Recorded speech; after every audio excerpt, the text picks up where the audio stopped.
Dalam sejarah yang syarat dengan kisah para wali, ada satu cerita yang tak hanya penuh misteri, tetapi juga meninggalkan kesan mendalam bagi siapa saja yang mendengarnya. Cerita ini bukan sekadar tentang kematian seorang tokoh besar, melainkan tentang jejak tak kasat mata yang ditinggalkan oleh seorang wali Allah yang dihormati, Sinuhun Gunung Jati. Kepergian beliau membawa keheningan yang mengguncang, tak hanya bagi santri dan kerabat, tetapi juga bagi alam yang seolah turut bersedih. Bayangkan ketika jenazah yang dicari tak lagi ditemukan, hanya tersisa benda-benda penuh makna yang menjadi saksi bisu akhir perjalanan sang wali. Apa yang sebenarnya terjadi? Mengapa jenazah beliau menghilang? Dan apa arti dari benda-benda yang tertinggal?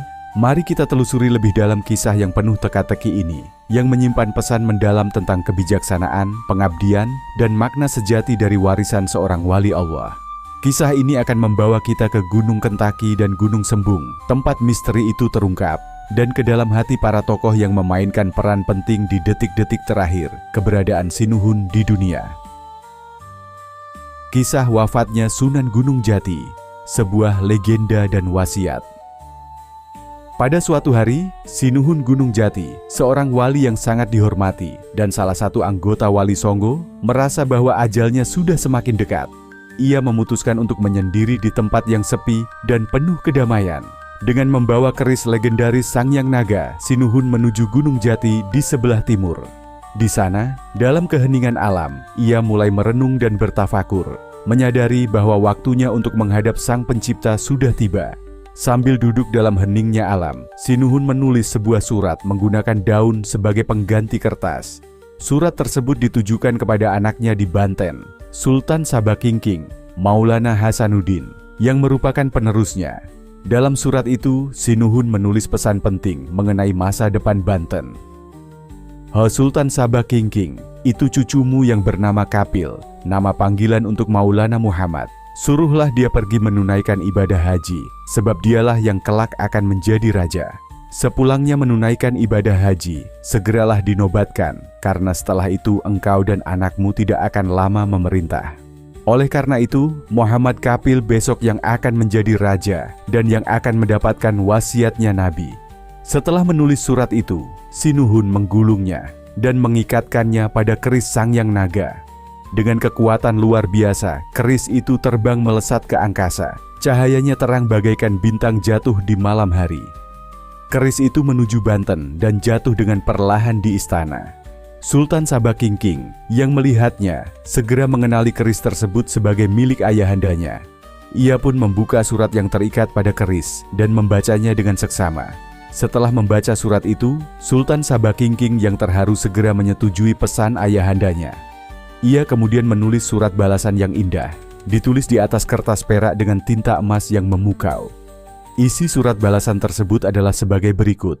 "Ayahanda Wali, sang cucu akan hamba suruh menunaikan ibadah haji. Pesan akan Ananda laksanakan." Setelah selesai menulis surat tersebut, Sultan Sabakingking membungkusnya dengan kesturi wulung, lalu mengikatkannya kembali pada keris Sangyang Naga. Keris itu pun terbang kembali menuju Gunung Jati.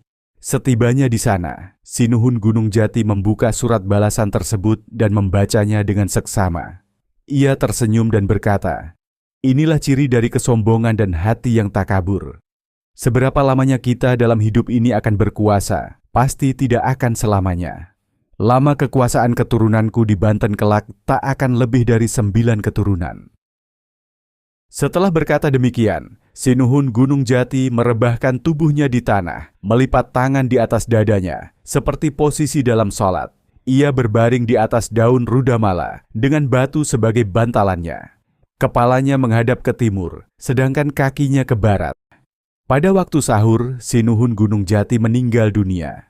Usianya pada saat itu genap 120 tahun. Kepergian Sinuhun Gunung Jati segera menyebar ke seluruh sanak saudara dan para santri. Sunan Kalijaga, salah satu wali Songo, segera memberitahukan bahwa Sinuhun Gunung Jati telah meninggal dunia di Gunung Kentaki. Kepergian Sinuhun menyebabkan alam semesta ikut berduka. Dedaunan berguguran, hewan-hewan bersahutan, dan air laut bergemuruh. Gempa bumi mengguncang tanah, sementara suara gunung bergemuruh di langit. Matahari dan bulan tampak murung, seakan ikut menangisi kepergian beliau. Para malaikat kemudian turun dari langit dan membawa jenazah Sinuhun ke langit. Di bumi, para santri dan sanak saudara menangis dengan penuh kesedihan. Mereka bingung karena jenazah Sinuhun sudah tiada, yang tersisa hanya ikat pinggang dan jubahnya yang tergeletak di tanah. Sunan Kalijaga bersama Syekh Datuk Kapi dan Pangeran Magdum segera menuju Gunung Jati untuk mencari jenazah Sinuhun. Namun, mereka hanya menemukan pakaian yang tergeletak di tanah. Sunan Kalijaga kemudian menyingsingkan lengan bajunya dan mulai menggali liang lahat untuk menguburkan pakaian tersebut. Syekh Datuk Kapi dan Pangeran Magdum yang ingin ikut menggali pun mendekat. Namun, Sunan Kalijaga dengan bijak berkata, "Biarlah aku yang menguburkan pakaian ini sendiri. Kalian jangan ikut-ikut." Dengan penuh khidmat, Sunan Kalijaga menggali tanah dan menguburkan pakaian tersebut dengan sempurna. Setelah selesai, tanah yang digali kembali diratakan. Tak ada daun yang akan jatuh ke atas kuburan itu, sebagai tanda bahwa tempat tersebut adalah makam Sunan Gunung Jati di sebelah timur. Sementara itu, Tubagus Pase bersama para sentana mantri datang ke Gunung Kentaki. Mereka menemukan bahwa jenazah Sinuhun sudah tiada, namun keris Sangyang Naga dan tasbih Sinuhun masih ada. Keris itu terbang di udara, merah menyala seperti bintang jatuh, sedangkan tasbihnya kemudian dikuburkan dengan penuh kehormatan di Bumi Mulia. Tempat itu kemudian dikenal sebagai makam Sunan Gunung Jati, yang kini dikenang dengan nama Gunung Sembung, yang terletak di sebelah barat. Nyi Mas Putri Jangkung, istri Sinuhun, tetap tinggal di sana dengan penuh kasih sayang, menunggui makam suaminya yang telah tiada. Sedangkan keris Sangyang Naga yang legendaris terbang kembali ke langit dan menghilang tanpa jejak. Catatan tentang waktu wafatnya. Terdapat beberapa catatan mengenai waktu wafatnya Sinuhun Gunung Jati. Dalam History of Java, disebutkan bahwa beliau wafat pada tahun 1428 Saka, 1506 Masehi. Namun, beberapa sumber lain, seperti Negara Kertabumi dan Purwaka Caruban Nagari, menyebutkan bahwa Sinuhun Gunung Jati wafat pada tanggal 11 Kresna Paksa, bulan Badramasa, tahun 1490 Caka, 1568 Masehi. Beberapa sumber juga mencatat bahwa beliau wafat pada tanggal 12 bagian terang bulan Badra tahun 1490 Saka atau 19 September 1568 Masehi. Di balik misteri dan keajaiban yang menyelimuti kisah wafatnya Sinuhun Gunung Jati, tersirat pesan mendalam yang harus direnungkan.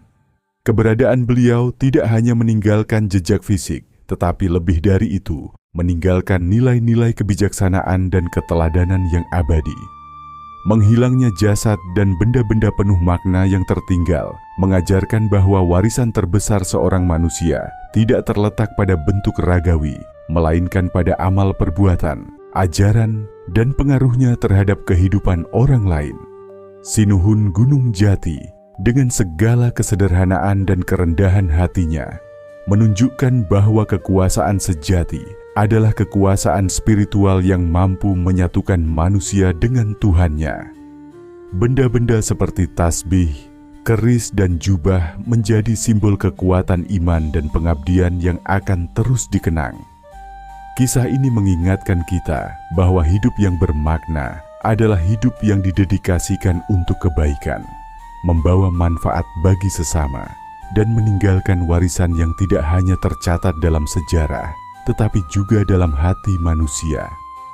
Rahasia dari cerita ini adalah bahwa keabadian sejati hanya bisa dicapai melalui amal kebajikan dan pengabdian tulus kepada Tuhan.